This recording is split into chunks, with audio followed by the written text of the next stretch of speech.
Hey friends, Yo Pal Bo here, the only man on YouTube with a face for radio and a voice for print.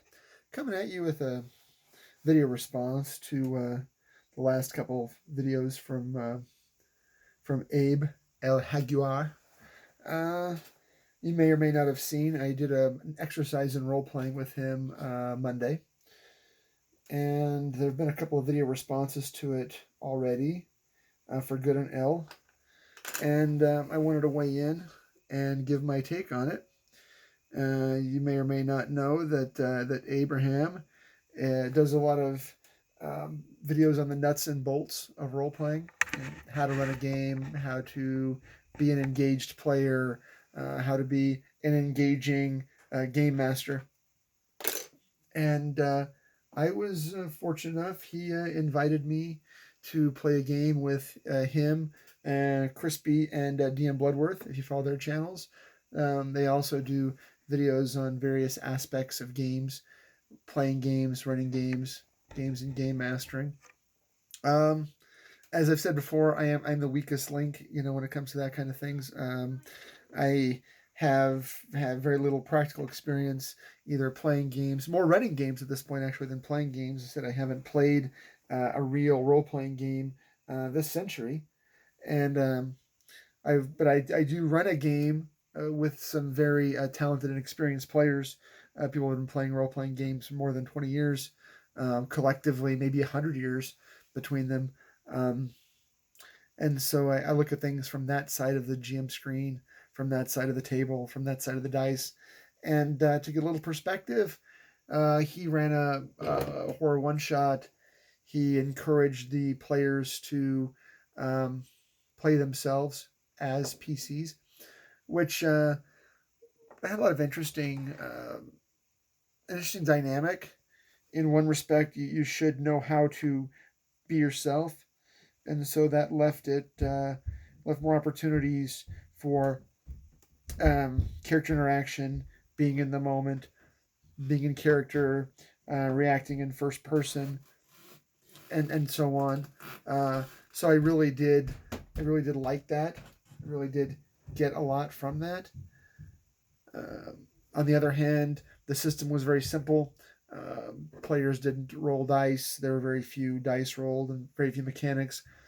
It was intended to be a problem solving slash horror game, and in that respect, it did work, and it did give me cause to think about uh, again being in character, being in the moment, being aware of where the character is in space and in time, in space in relationship to the other PCs, and I think that that's again something that a lot of people miss.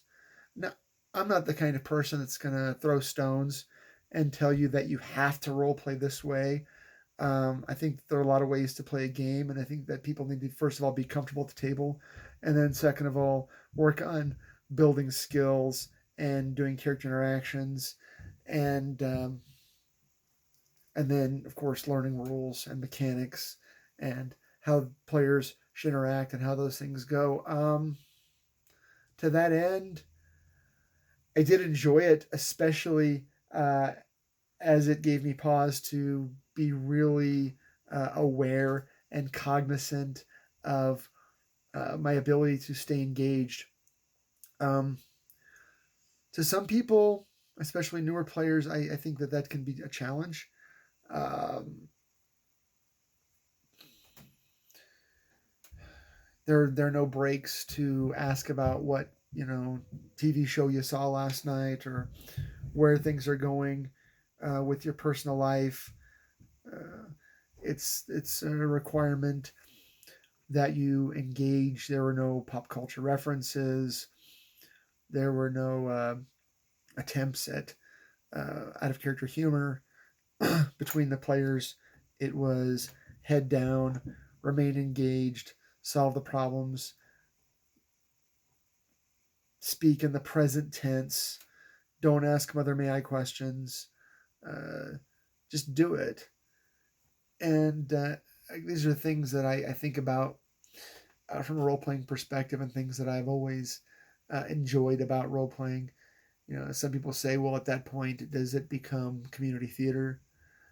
No, I don't think it becomes community theater, but I do think that it becomes an opportunity for the players to become the person that they want to play in the game. I think a lot of us um, we have those shower moments where, oh yeah, man, I want to play a character just like James Bond. I want to play that Cold War era spy. I'm gonna get a bunch of guys together. We're gonna put our group together. We're gonna do it. And then you think, well, okay, the guys won't play this game, but what game will they play? And whatever game you end up playing, you have a character in mind, right? You say, you know what, I'm going to play a gnome illusionist. I've never played a gnome illusionist. I'm going to get into it. I'm going to dive into it in terms of culture and language and affect and mannerisms and quirks, and we're just going to do it. And then I think those things kind of fall apart when you get your group together because sometimes it becomes too social, and the difficulty, especially when you play online, you don't have those social moments where if you had an in-person group that was together when you're not playing, maybe you go bowling on Tuesday nights, or maybe you're in PTA together, your kids are at the same school, whatever it is that you do, your wives are friends. And so that allows you opportunities to build relationships outside of gaming. And sometimes when the relationship only exists inside of gaming, then it becomes difficult to focus on the game because you got things you want to talk about. And I understand that. But back on topic, um, if you can stay in character for, I don't know, say you have a 3 hour session, 20 minutes to set up, 20 minutes to postmortem, that gives you a solid 2 hours and 20 minutes of play, right? 20, 20, 20 in 2 hours is 3 hours. So can you play in character, head down, problem solving, shoot the bad guys, take the loot, uh, and do it all for 2 hours? And I think that it becomes exhausting for a lot of players to do that. I'm going to mix this paint. Sorry, I want to get set up. And this is the Vallejo model color dark sea blue. And dark sea blue is what I use as one of the two base colors for my armor to make my armor black. And I don't really want it black. I usually start with a base of dark sea blue, and then I'm going to add a little bit of dark blue ink. I got this straight from Vince Venturella. If you watch his videos, he did a video about a few months ago on black armor. And then I'm going to use some Daler and Rowney. This is Payne's Gray. There's really nothing gray about it. It's a dark blue. It's almost an indigo. And then I'm going to use that to thin it down to black. And then I'll take a little bit of the black and the blue mixed together, and I'll add white for the edge highlighting, and then for the tops of the armor. I'll make it lighter and lighter and lighter, try to create some color gradients. I've been using this for my sisters with various degrees of success. It doesn't mix super well. I don't think it's oil-based. It's not oil-based to water-based. It's all water-based, but you have to really work at it, and it's just an experiment I've been playing with for the last, 2 or 3 months? 2 months? Anyway, back on topic. Not sponsored by Vallejo. Not sponsored by Daler Rowney. This is, it's all on me, out of my own pocket. Still using the same Green Stuff World Sailor, Permikalinsky Sable Series, Silver Series. Number 2. Been using it for a few months now, and it's still holding a pretty good tip. I do make dips a lot, so I do taste a lot, but you see that on the streams that I participate in. Anyway, completely back on topic now. Squirrel. Being in character, being engaging. These are the things that Abe encouraged, even really required through the game. and he did promise that there would be penalties if we were inconsistent in our play style. Fortunately, uh, we played with some people in Crispy and DM Bloodworth who were really, really, really engaging, really good on task, worked to solve the puzzles, work together. There was some good teamwork. No spoilers if you've seen the video, and I understand that you might not want to. I mean, I don't think that role playing games are really spectator sports, right? It's never going to be in the Olympics. It's not something that you really want to tune into, regardless of how much we try to really make it like a radio drama or again community theater. Nobody wants to watch somebody else's game, but if you do, to take lessons again. Um, and I really did consider this an exercise in role playing, mostly because I needed to know, I needed to evaluate my own competency as an engaged and engaging role player. Um, and it wasn't bad. I would say that the players that showed up to play, they're really role players, and I appreciate that. So if you've again point if you haven't watched Abe's videos on how to role play, they're a good place to start. There are other people that are doing videos on how to role play, and when other people are also um, polite and engaging, those videos are good too. Um, but first of all, we have to be nice, right? That's just another quick off topic lesson. So, um, Abraham, I think that he did a fairly good job of demonstrating the things that he shares in his videos. Uh, I think that his expectations were reasonable. And to that end, I think the people that played in the game met those expectations and demonstrated a capacity for role playing in um, in first person that might be a little bit rare today. And it was all, for the most part, very present tense. I do this, I do that, I I strike the skeleton, I reach for the lamp, I read the book. Again, first person, present tense. Um, so if you watch his videos, maybe some good hits and hints and tips. Um, I would never tell you how to role play. I am only sharing with you the experiences that I had in his game. And would I do it again? I will definitely use these techniques going forward. These are some of the things that I've already done mostly, but there's always room to grow, always room to improve. You can get better at role playing. You can get better at gaming, and don't let anyone tell you that you can't. If you want to improve, if you want to get better, the things that I suggest you do are to keep notes on questions that you have, ask other players that you trust and like for advice, um, seek to understand the nature of the game, both in terms of mechanics and system, and then also in terms of your game master setting. Do be proactive. Do act and not wait to be acted upon. Do have fun, right? It is about fun. The first rule of role playing is have fun because the R in RPG stands for game. If you're not having fun, go do something else. I mean, if I'm playing a game and I'm not having fun at it, I may as well be at work, right? This is a pastime, and this is a hobby, and hobbies are meant to be fun. And if it's not fun, go find another hobby.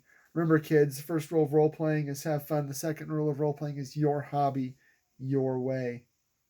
So, um, I'm sorry that I haven't been available in a while. Real life has really been getting in the way again. Uh, I'm the process of filling out paperwork for a new job. And if you've ever, uh, you know, gotten a new job as an adult, adulting is hard, and the paperwork has been daunting. In fact, I've got a job physical in the AM, and then a background check and all that happy stuff. So, in the meantime, progress. Um, got the arms on. I put this arm up. I'm gonna need to sculpt a little bit of green stuff underneath here. The arm's not really meant to be up, and so it's his armpit right now is just um, clear epoxy, clear epoxy. But I think if I put a little bit of green stuff and fill that gap, and then sculpt it with a hobby knife to try to make it look like that fur, I think that will work. And then a little bit of more green stuff in this joint. I hope to have that done next week. And then I did find this skull crossbones piece in my bits box, and I'm going to put that on the Octorilla.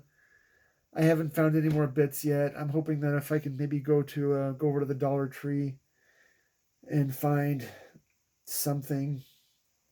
Otherwise, the diorama part will just have to wait besides tufts and sand. I did find some 3D printed stuff on Etsy that was headstones, but I don't think the juice was worth the squeeze. I think the price, especially in considering shipping, just made it not worth it. I mean, we're all trying to save money in this economy, and I mean the base was cheap.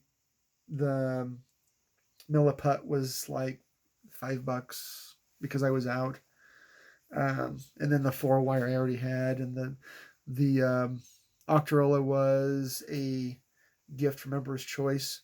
Again, not sponsored, but yeah, that was it was actually from a raffle, I believe, from Shadow and Sun. Regardless, I did not pay for this mini, and I want to disclose that.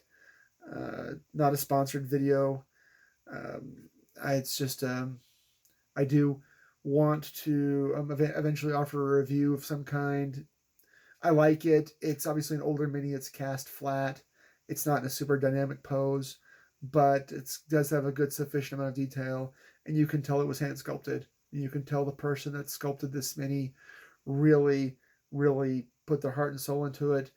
It had very little flashing. There was some flashing under the armpit, their tentacles, under the armpit region, and then a very faint mold line across the top that was easily removed with the back of a hobby knife. And then I did cut that out, and then scraped it with a hobby knife. It didn't really take any of the detail off the fur. I'm planning to make it look as realistic as possible with the fur of the gorilla, and then the purple and pink tentacles, and probably yellow or orange beak based on some kind of real parrot. And again, hope to have that done by the end of the month. And then this guy is a Rapham Rapham. So it's also, you can tell it's flat, cast flat. The arms are in separate pieces. I did use 5-ton epoxy, the two-part fast epoxy from Loctite, and then 4-wire pinned it and drilled it. Is also pinned on the base. I just don't like the idea of my minis coming apart when they're done. So again, you got a 2-part video. Little after action report on Abe's game, which you can find on his channel, and I will link to it in the video description. And then you also have a little update on where I'm at for the October challenge. And that's from Shadow and Sun, and also from Weird World War II. Give those guys a like and a subscribe any chance you get. They're two really engaging guys and more real fun hobbyists and real fun assets to this community you're not likely to find anywhere, and especially not on the Tube of Views. So that's it. I'm gonna go teach my Wednesday night class in about an hour. So you guys have fun, and don't do anything I wouldn't do, and if you do, name it after me. Enjoy your hobby time, and enjoy your time with friends. All right, peace.